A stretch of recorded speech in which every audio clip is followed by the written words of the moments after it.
The town of Dry Creek always woke slow, like a tired horse, reluctant to pull the reins of another day. Wind carried the scent of dust, pine, and coal smoke from the railway that cut through the valley.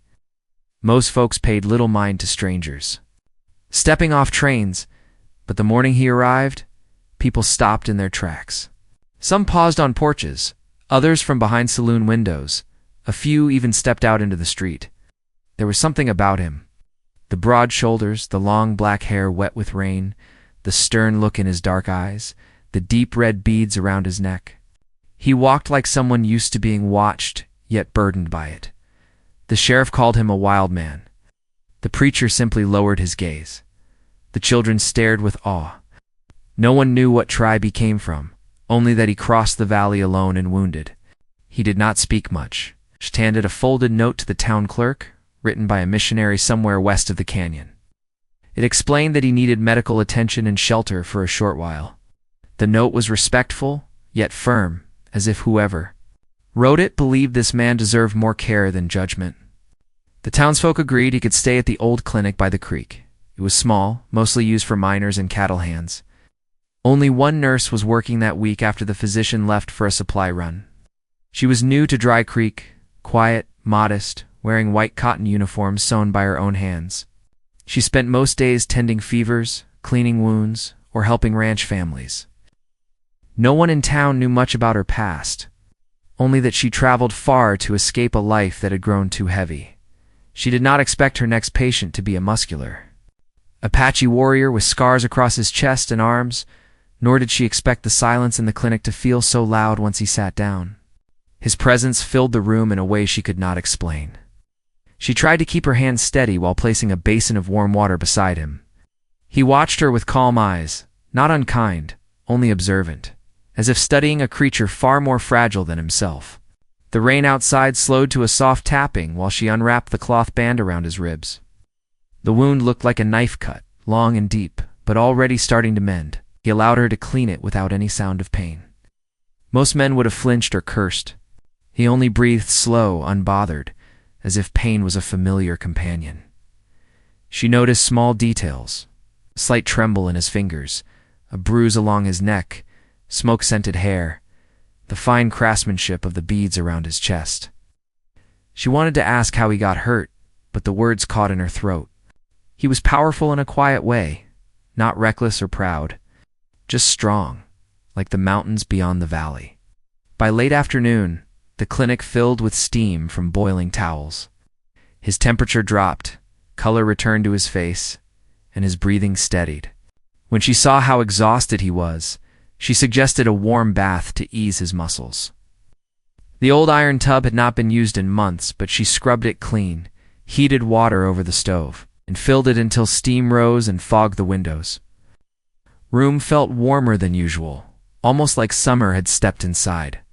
He stepped into the bath slowly and lowered himself beneath the water. His long hair floated around his shoulders as his body relaxed. He closed his eyes, head leaning back against the tub, muscles still tense but slowly softening.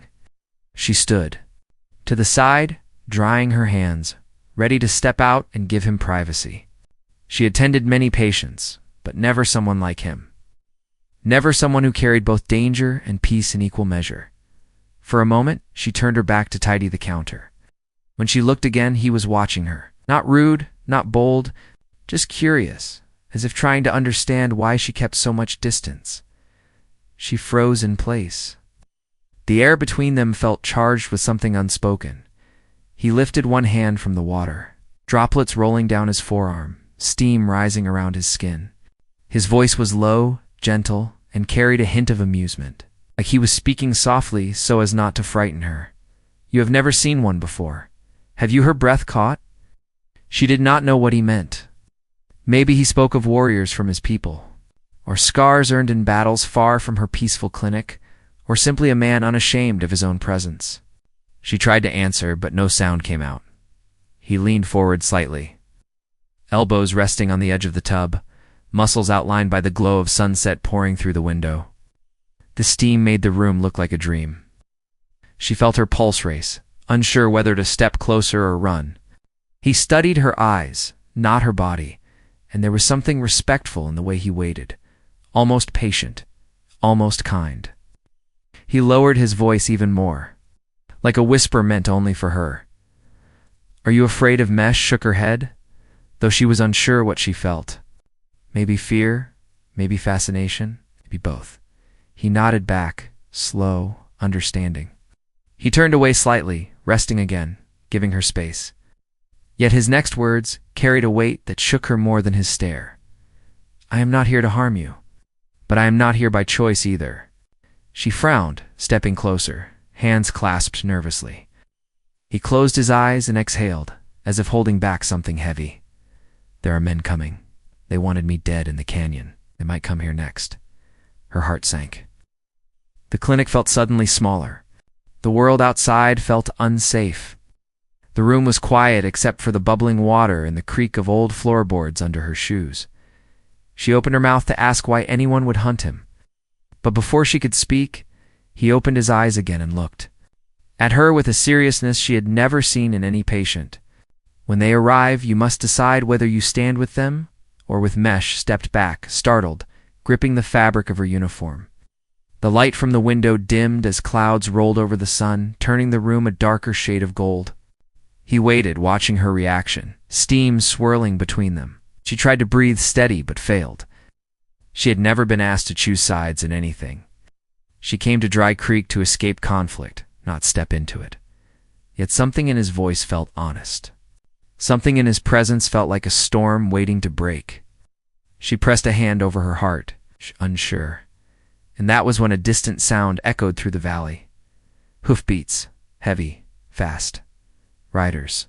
Approaching the town, the warrior's expression hardened. He slowly rose in the tub, water rolling down his chest. Eyes fixed on the window as the sound grew louder. She stood frozen, not knowing whether to lock the door, call for help, or place herself between him and whoever approached. Outside, shadows moved across the dirt road. The decision she made next would change her life. The sound of hoofbeats shook her nerves. They were not slow or polite like a traveler making his way into town. They were fast, hard, and determined. Dust rose outside the clinic windows, casting moving shadows along the wall. The Apache warrior did not flinch. Instead, he stood there, dripping and silent, listening to every strike of hooves hitting the dry ground. His sharp eyes narrowed as if he already knew who was coming. She rushed to the window, her heart pounding. So hard she thought the warrior might hear it echo in the room. Through the fogged glass, she spotted 3 riders, dark hats pulled low, rifles strapped across their backs. They were not cattle hands either, strangers, dangerous ones. They slowed their horses near the sheriff's office, scanning the buildings around them. The nurse stepped back from the window, breath shaky.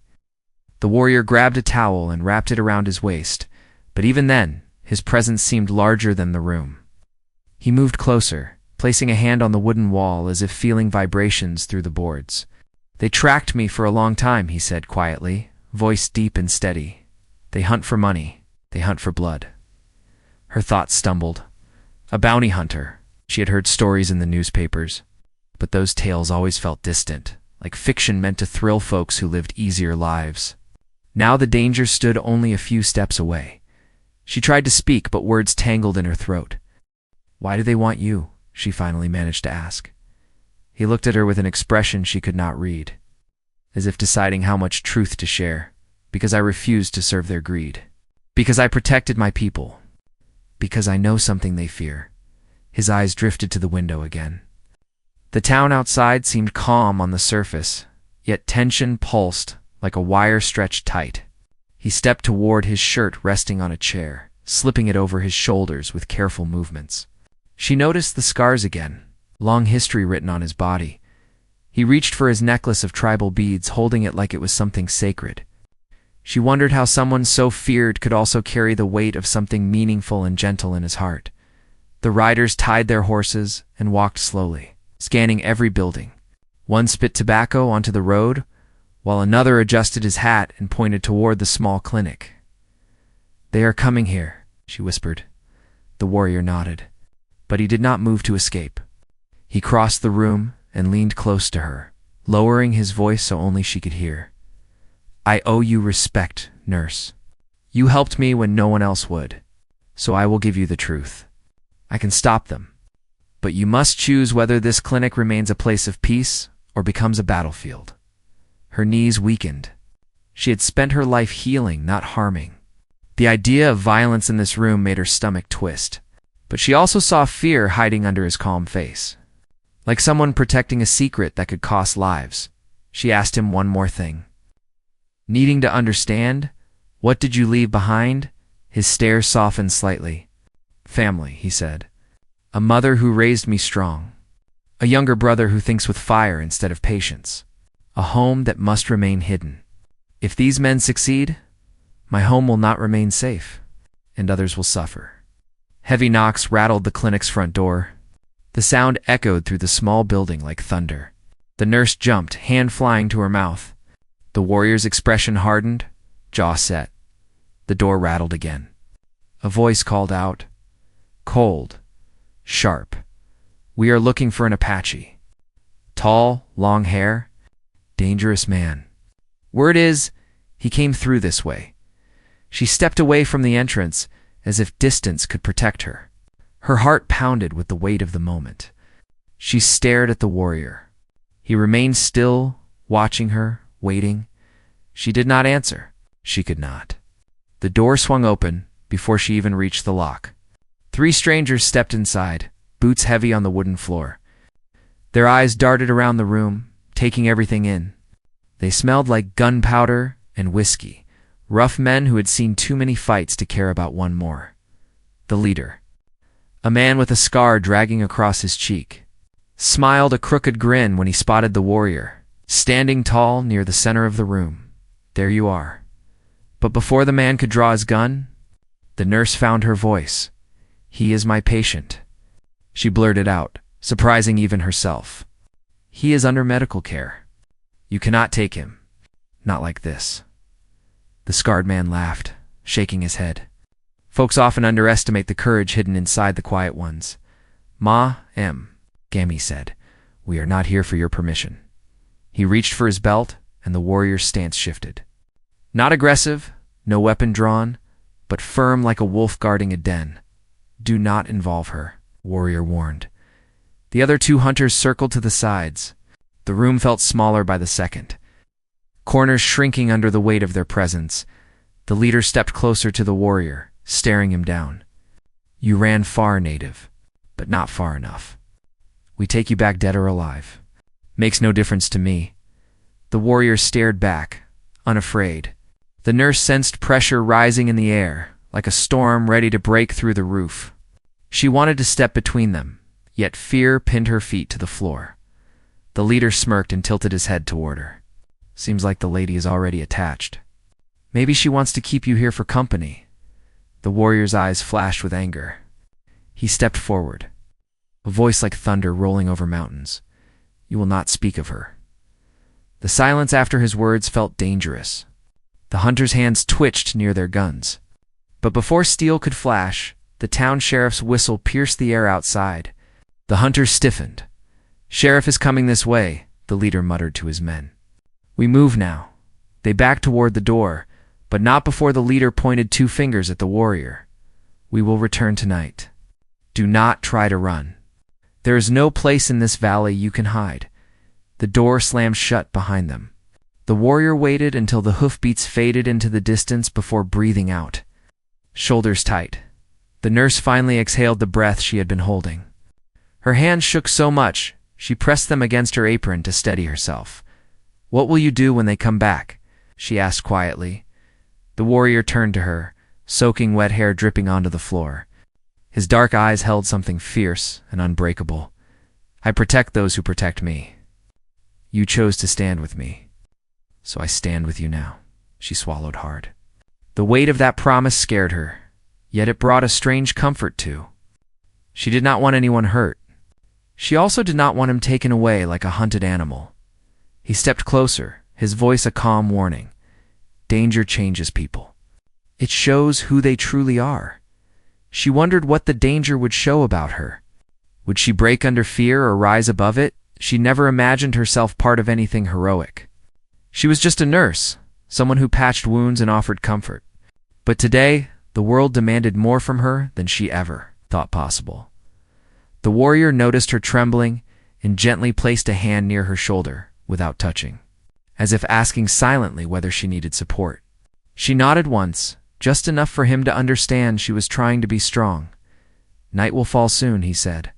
"It might not be safe for you to stay alone." Her heart stirred, unsure if she should leave him or remain by his side. Leaving seemed like the smart choice, yet every instinct told her he needed help. And maybe she needed him too. She had not felt this alive in a long time. "Who are those men really?" she asked. He looked away for a moment. Gathering thoughts that held pieces of a painful past, they worked for a man who takes what he wants: land, power, secrets. He planned to control tribes by force. I refused. I stopped him once and he never forgave. So he hired wolves like them to hunt me. The truth made her stomach twist. The threat was not just 3 hunters. It was something bigger, like darkness spreading from far beyond Dry Creek. He leaned closer, speaking gentle again. "I will explain everything. But first, we must prepare. If you leave, they may chase you to force me to surrender. If you stay, we face them together." Her breath trembled. The choice was no easier now than moments before. A shadow crossed the window as dusk slid across the sky. The world outside grew darker. Lanterns flickered inside the clinic, lighting both their faces in warm glow. She felt a chill. Not from cold, but from knowing the night ahead would test every piece of courage. She had left. Her voice came out soft but firm. "I will stay." The warrior held her gaze for a long moment, respect shining in his eyes. He nodded once, sealing a silent pact between them. Outside, the wind shifted, carrying the promise of trouble. The clinic door rattled faintly in the breeze. Somewhere in the valley, wolves howled. The hunters would return, and when they did, the battle for truth would begin. The nurse tightened her hands, ready or not. Tonight, everything would change.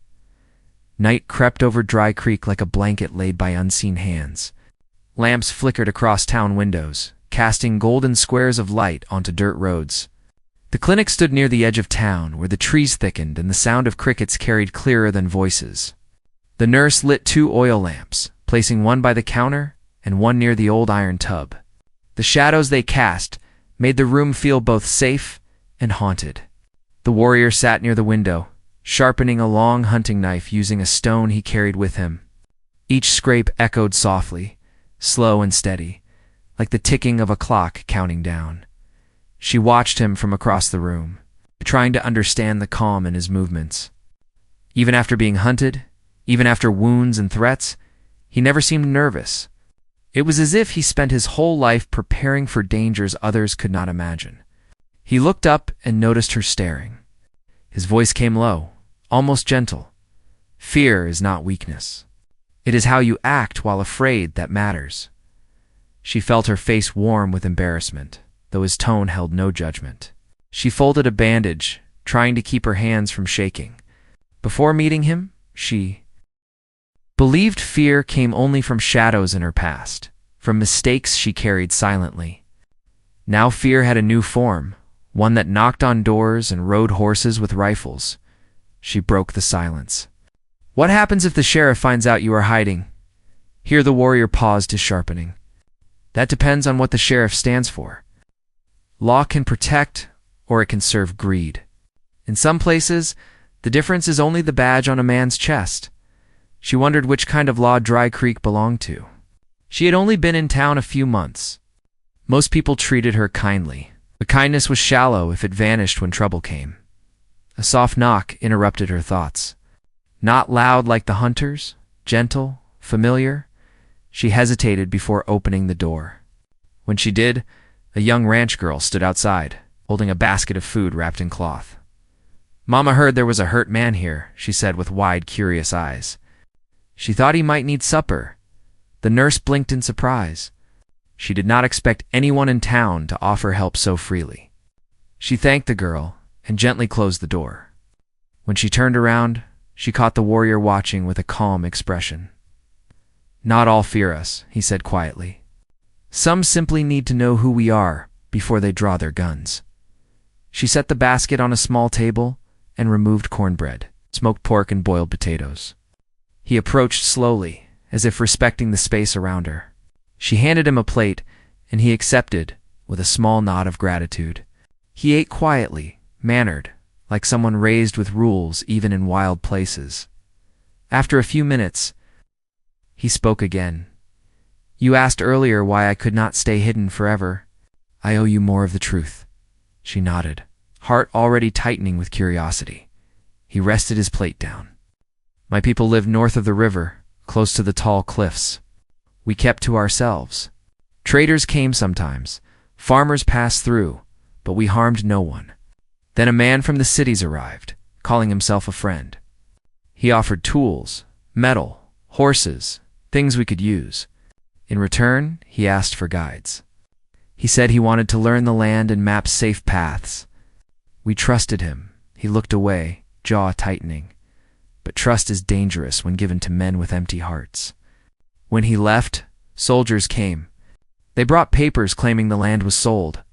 They said he owned the water and the hunting grounds. They forced families to leave, burned homes, and shot anyone who resisted. The nurse covered her mouth, shocked. She had heard stories of such things, yet hearing it from someone who lived it carved deeper.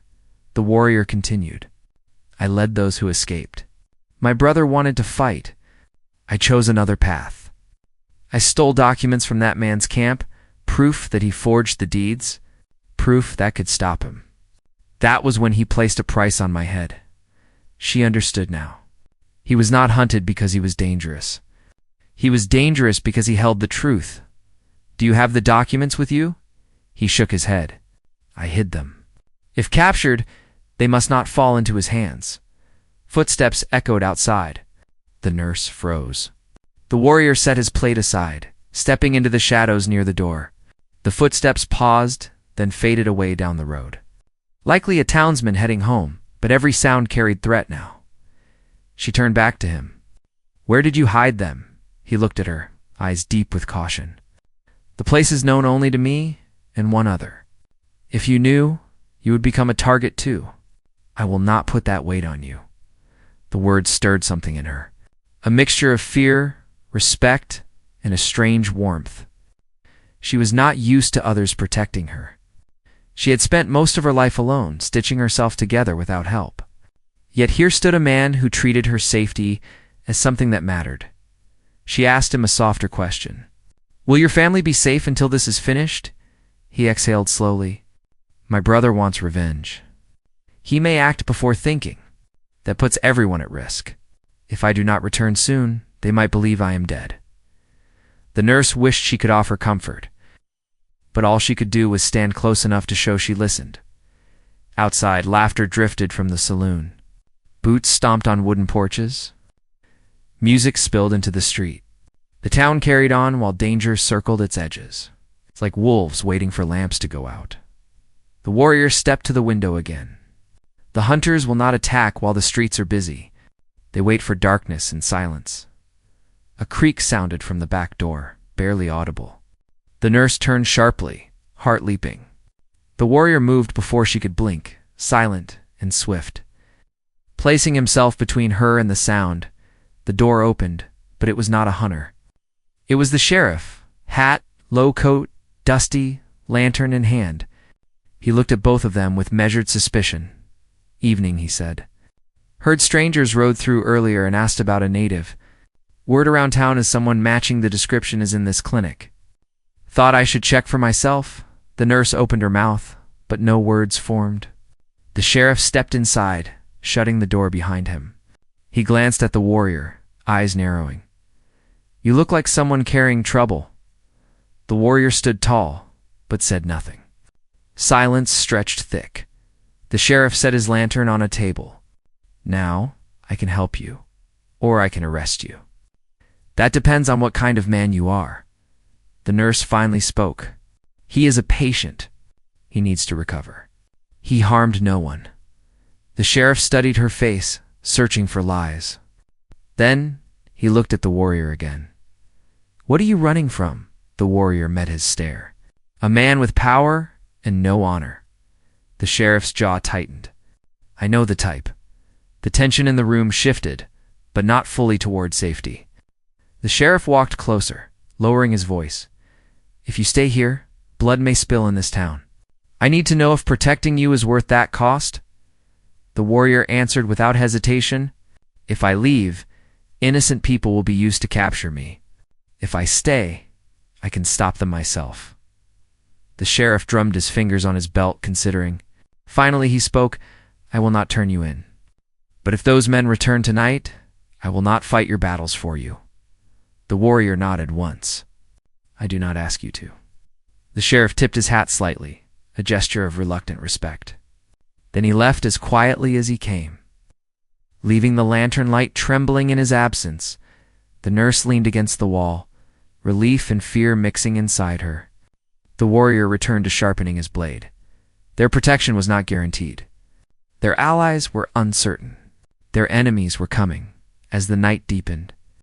Distant hooves returned on the wind, slower this time, circling the outskirts of town like predators, testing fences. The nurse swallowed hard, standing beside him. "Whatever happens tonight, we face it together." He lifted his eyes to hers, calm but fierce, then stand ready. Outside, the darkness moved. Inside, the light held steady. The storm had only begun. The moon climbed higher, pale and cold, hanging above Dry Creek like a watchful eye. The streets slowly emptied as families shut doors and pulled curtains. Lamps dimmed one by one until only the saloon, the sheriff's office, and the clinic still spilled light across the dirt road. Inside the clinic, the air felt tight, as if the building itself was holding its breath. The nurse paced near the counter. Folding linens, she had already folded twice. She wasn't afraid of the warrior, but she feared what the world might force him to become when cornered. She stole a glance at him. He sat on the floor near the window with his back against the wall, knife beside him, hands resting calmly on his knees. He looked like someone trained not only to fight, but to wait. Waiting was sometimes the hardest part. She finally spoke. "If they attack, you don't have to face them alone. I can help." He shook his head slowly. "You are a healer. Healing is strength. Do not trade it for blood unless there is no choice." His voice carried no command, just truth. But something in her chest ached. She was tired of watching life happen from a distance. Tired of being useful only after the pain had already arrived. She turned to the window. In the distance, the howl of a coyote rose and faded. The warrior's eyes followed the sound too. "They are not coming now," she whispered. "They are waiting. For darkness. For fear they do not wait for fear," he replied. "They wait to see who stands beside me. They want to know if I am alone." She looked down at her hands, realizing how much her presence mattered, even if she held no weapon. The hours crawled by. Wind pressed against the windows, pushing dust beneath the doorframe. The lamp flames wavered. The warrior finally stood and walked to the back room where medical crates were stored. She followed him, curious. He pulled out a blanket and spread it on the floor. "You need rest," he said quietly. "And what about you?" "I will rest when I know there is no danger." She hesitated before lying down. The wooden floor was cold, but the blanket softened it. The warrior sat a few feet away, as if guarding her sleep. She closed her eyes, though her mind refused to calm. The sound of his breathing, slow and controlled, steadied her more than she expected. A strange comfort settled over her. Not safety, but something close to trust. She drifted asleep for a short while, but voices outside jerked her awake. Low, hushed voices, not townsfolk. She sat up, pulse racing. The warrior was already standing, silhouetted against the lamplight. His knife glinted as he gripped it tight. "They returned," he whispered. Boots scraped outside the wooden walls, followed by the quiet clink of metal. They did not knock this time. They tried to slip around the building instead, staying out of sight. The warrior stepped toward the door, ready to strike if they burst in. The nurse reached for his arm without thinking, not to stop him. but to remind him he wasn't alone. The intruders paused, their shadows sliding along the window. One man whispered something too faint to catch. The warrior moved silently to the opposite side of the room, preparing to flank them if they entered. She held her breath, afraid even the sound of her heartbeat was too loud. Then the footsteps retreated. No gunshots, no fight, just silent withdrawal into the dark. The nurse shivered. "They are testing us," she whispered. "Testing patience, courage, and fear," he replied. "Men like them strike when doubt grows." As dawn approached, the sky turned gray and pale blue. The clinic felt heavier, not lighter. She finally stepped out onto the front porch. The street was empty, but deep hoofprints marked the ground. The horses circled during the night, watching from afar. The warrior joined her outside, scanning the valley. The sun lit his face, and she noticed he looked more tired than he let on. "We cannot wait for the next attack," he said. "They will return with more men. They know I am here."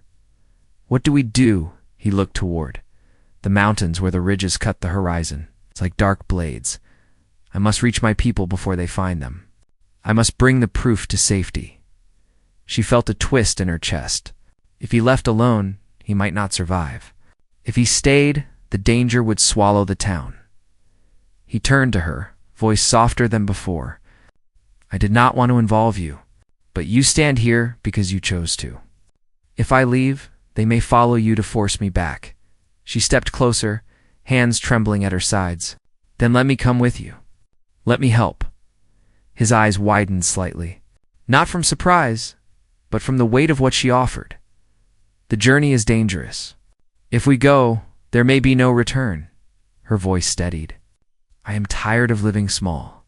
If you carry this burden, I carry part of it too." Wind swept the porch, blowing strands of her hair across her face. He reached out slowly and brushed them back, careful not to cross a boundary. His touch was light, almost hesitant. "I do not want you harmed," he said quietly, "and I do not want you hunted alone." A moment passed, charged with meaning they did not name. Then the clinic door burst open behind them. The sheriff strode inside, holding a crumpled telegram in his hand. His face looked grim.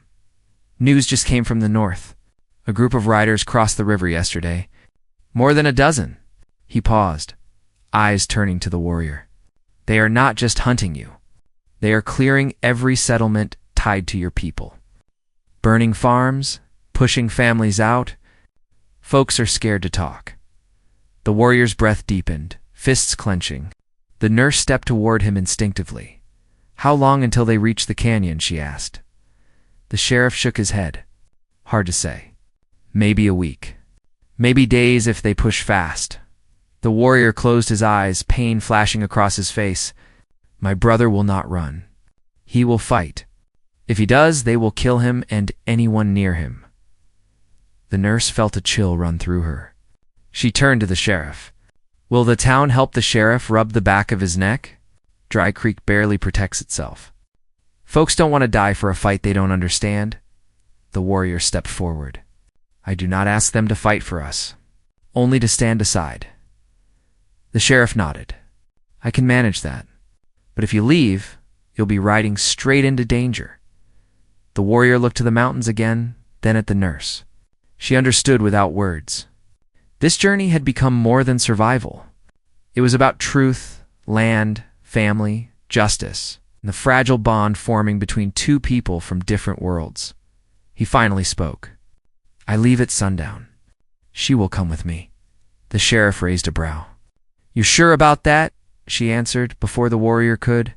"I choose this." The sheriff exhaled, resigned.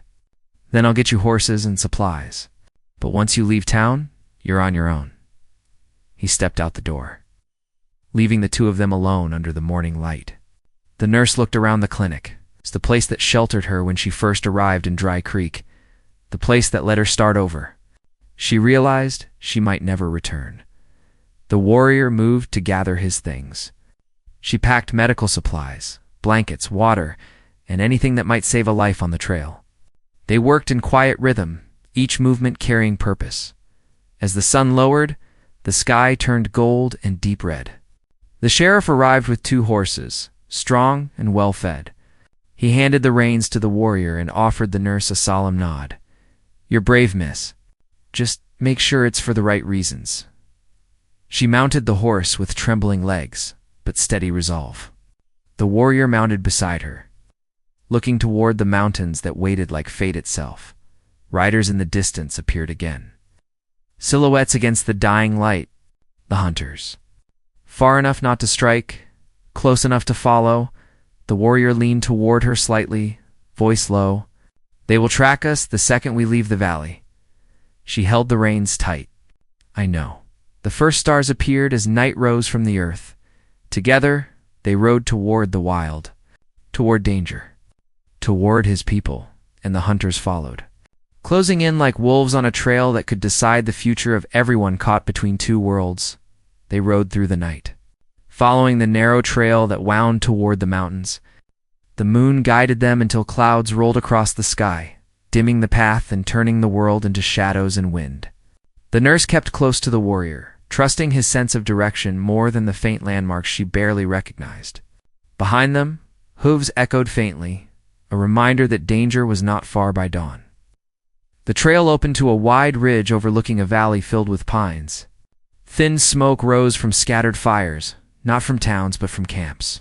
The warrior pulled his horse to a stop and looked down with a breath that sounded equal parts relief and worry.